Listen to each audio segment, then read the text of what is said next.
Hello, everybody. Welcome to Sideways Stories from Wayside School. Last time we met, we read about a boy named Nancy. He didn't like his name, and so all the students in Mrs. Jewell's class decided to switch names. And remember, it got really confusing. So, our next chapter is about Stephen. So, I'm not sure which one is Stephen here, but we'll find out. All right. Here we go. Stephen had green hair. He had purple ears and a blue face. He wore his sister's pink dancing shoes and green leotards. The leotards matched his hair. He was all dressed up as a goblin for Mrs. Jewell's Halloween party. But unfortunately, it wasn't Halloween.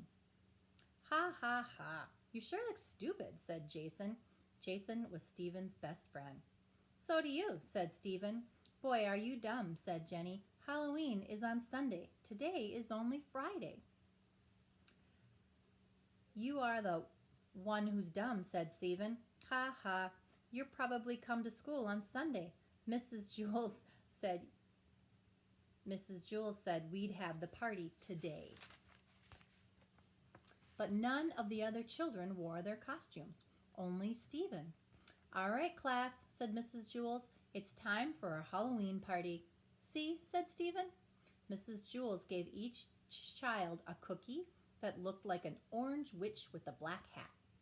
She laughed when she saw Stephen and forgot to give him one. Stephen didn't ask for it. He was afraid that she'd laugh again. The children finished their cookies in less than 30 seconds. All right, class, said Mrs. Jewell. The party is over.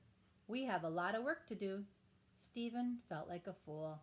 The party lasted less than a minute, and he had to spend the rest of the day wearing his stupid goblin suit. Look, Stephen's wearing his sister's leotards, laughed Dana. They are green, just like his hair. Everybody laughed. Mrs. Jewell began the arithmetic lesson. She wrote on the blackboard, 2 plus 2 equals 5. That's wrong, Joy shouted. Mrs. Jewell tried again. 2 plus 2 equals 3. That wasn't right either.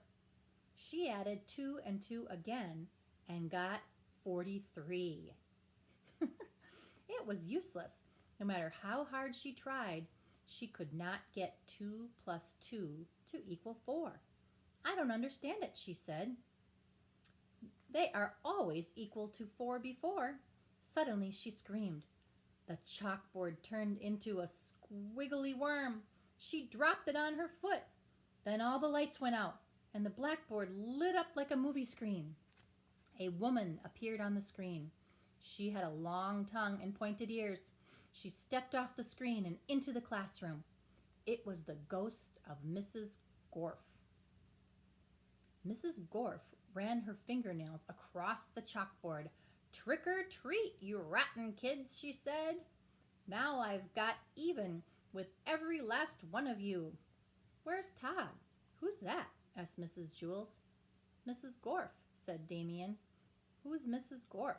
Asked Mrs. Jewell. She was the meanest teacher we ever had, said Rondi. What happened to her? Said Mrs. Jewell. Louis ate her, said Jason. Well, I'm not going to allow this, said Mrs. Jewell. Get out of my classroom, she demanded. It's Halloween, sweet teacher, said Mrs. Gorf. Ghosts can go anywhere they like. I've come for a little class reunion. But it isn't Halloween, said Mrs. Jewell. Halloween is still 2 days away. I know, said Mrs. Gorf, but Halloween falls on a Sunday this year.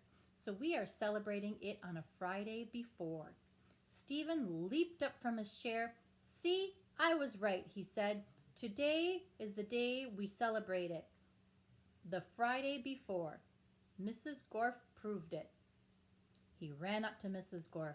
They all laughed at me and made me feel stupid because I was the only one who got all dressed up. But they were the ones who were wrong. You and I are right. He put his arms around Mrs. Gorf and hugged her.